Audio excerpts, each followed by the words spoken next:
स्वागत है दोस्तों मेरे YouTube चैनल में जिसका नाम है नॉलेज इज पावर। दोस्तों पूरे स्पेस में चांद ही एक ऐसा ऑब्जेक्ट है जहां पर इंसान अपने कदम रख पाया है। 20 जुलाई 1969 को अपोलो 11 नाम का एक स्पेसक्राफ्ट चांद के ऊपर लैंड किया था।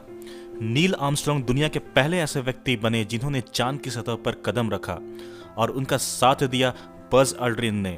उन्होंने 2 घंटे से ज्यादा का समय चांद की सतह पर बिताया, लेकिन इस ऐतिहासिक दिन की तैयारी कई वर्षों पहले से हो रही थी। दोस्तों उन्होंने जो स्पेस सूट पहना हुआ था और जो इक्विपमेंट्स उनके पास थे उसका वजन ही 80 किलो था। लेकिन क्या होगा अगर आपको 30 सेकंड तक बिना स्पेस सूट और बिना इक्विपमेंट्स के चांद की सतह पर बिताने को कहा जाए? क्या कोई इंसान बिना प्रोटेक्टिव इक्विपमेंट्स के चांद की सतह पर 30 सेकंड का समय बिता सकता है? लेकिन इससे पहले क्या आपको पता है कि आज तक कितने लोग चांद पर विजिट कर चुके हैं? इस सवाल का जवाब आपको इस वीडियो के लास्ट में मिल जाएगा। तो चलिए दोस्तों, हम कल्पना करते हैं कि हम चांद की सतह पर खड़े हैं और हमारे पैर के नीचे चांद की धूल है। आसमान बिल्कुल काला दिखाई पड़ रहा है और तारे चमक रहे हैं, लेकिन अनफॉर्चुनेटली आप इस नज़ारे को एंजॉय नहीं कर सकते हैं क्योंकि चांद की सतह पर हवा नहीं है। दोस्तों प्रैक्टिकली चांद पर कोई वायुमंडल नहीं होता है। अगर हम चांद से पृथ्वी की तुलना करें तो पृथ्वी का वायुमंडल या एटमॉस्फेयर चांद के वायुमंडल से 13 ट्रिलियन गुना अधिक डेंस है या घना है। हम ये कह सकते हैं कि चांद की सतह पर जो गैस मौजूद हैं वो वैक्यूम के बराबर ही हैं। चांद की वायुमंडल का घनत्व या डेंसिटी की तुलना आप पृथ्वी की सबसे ऊपरी सतह की वायुमंडल के घनत्व या डेंसिटी से कर सकते हैं, जहां पर कि हमारा इंटरनेशनल स्पेस स्टेशन मौजूद है। बिना वायुमंडल की परिस्थिति में भी आप तुरंत नहीं मरेंगे। आपके पास 15 सेकंड हैं और इसी दौरान आपको हाइपोक्सिया से गुजरना होगा। ये वो समय है जिसमें आपका शरीर आपके अंदर बचे हुए ऑक्सीजन को यूज करेगा ताकि आपका दिमाग काम करता रहे। चांद के ऊपर एटमॉस्फेरिक प्रेशर या वायुमंडल का दाब बिल्कुल भी नहीं होता है। हमारे पृथ्वी की सतह पर 15 से 20 टन का एटमॉस्फेरिक प्रेशर या वायुमंडल का दबाव पृथ्वी पर मौजूद हर चीज पर होता है, लेकिन हमें इसका पता नहीं चलता है क्योंकि हमारे शरीर के अंदर भी हवा मौजूद होती है। हमें वायुमंडल के दबाव या एटमॉस्फेरिक प्रेशर का अनुभव इसलिए नहीं होता है क्योंकि हमारे शरीर के अंदर जो हवा होती है उसका प्रेशर बाहर में मौजूद हवा के प्रेशर के बराबर होता है। बिना एटमॉस्फेरिक प्रेशर के चांद की सतह पर आपके शरीर के साथ ये घटनाएं घटेंगी।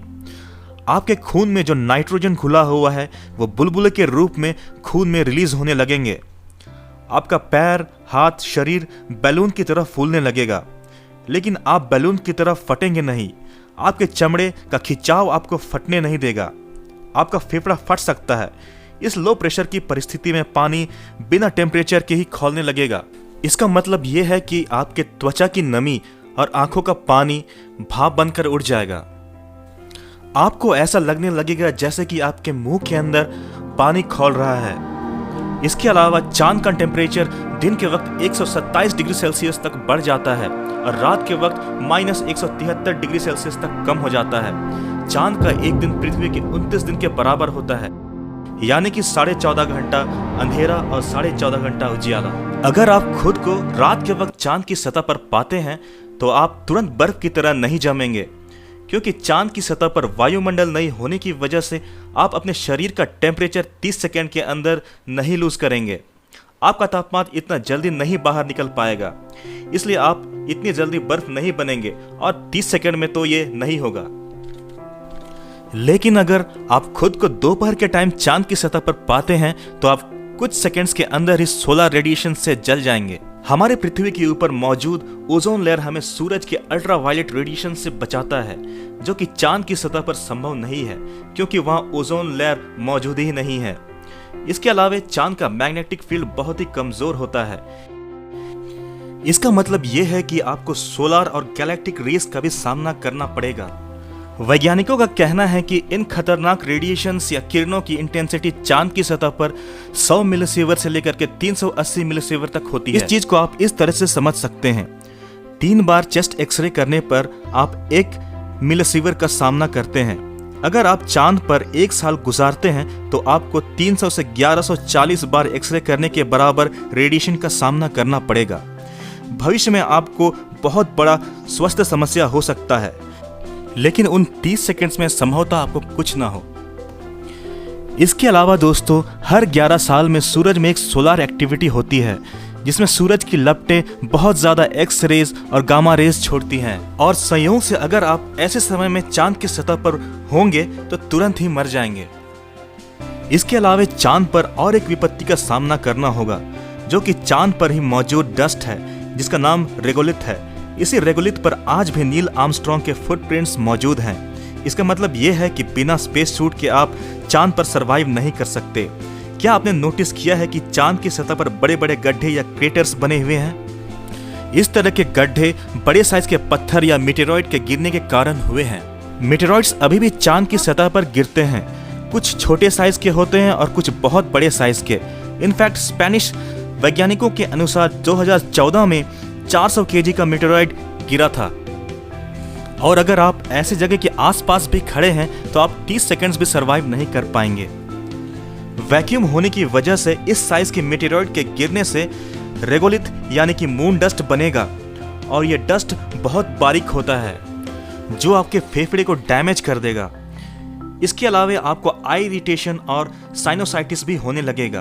आपके 30 सेकंड चांद की सतह पर खत्म हो चुके हैं और ये 30 सेकंड कोई अच्छा अनुभव नहीं रहा होगा। पर अच्छी बात यह है कि आप अभी भी जिंदा हैं। लेकिन क्या होगा अगर आप 30 सेकंड से ज्यादा रुक गए? बिना हवा के आप सरवाइव नहीं कर पाएंगे। ऑक्सीजन के बिना आपके दिमाग के सेल्स डैमेज हो जाएंगे। लेकिन फिर भी अगर आप 90 सेकंड तक सरवाइव कर लेते हैं और जीने वाली परिस्थिति या माहौल में आ जाते हैं तो हो सकता है कि आप बच जाएं। लेकिन अगर आप अमेरिकन्स की तरह बहुत देर तक चांद पर चलना चाहते हैं तो आपको रिलायबल स्पेस सूट की आवश्यकता होगी। अमेरिका ने एक नया लूनर स्पेस सूट बनाया है जिसका वजन ही 91 केजी है।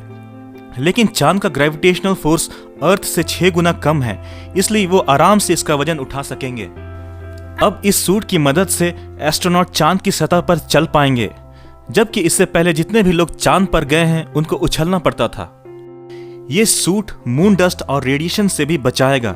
अमेरिकन्स का मानना है कि वो ये सूट पहन करके 2024 में फिर से चांद पर जाएंगे।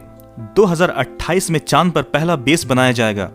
और अब उस सवाल का जवाब कि कितने लोग चांद पर आज तक गए हैं। दोस्तों 1969 से लेकर 1972 तक अपोलो प्रोग्राम्स के अंडर में 6 अंतरिक्ष यान चांद तक पहुंच चुके हैं, जबकि 12 लोग चांद की सतह को छू चुके हैं।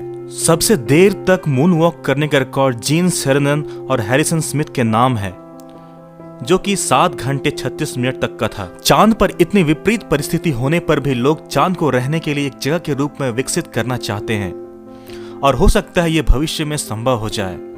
तो दोस्तों मेरा ये आज का वीडियो आपको कैसा लगा कमेंट करके जरूर बताएं। Thank you.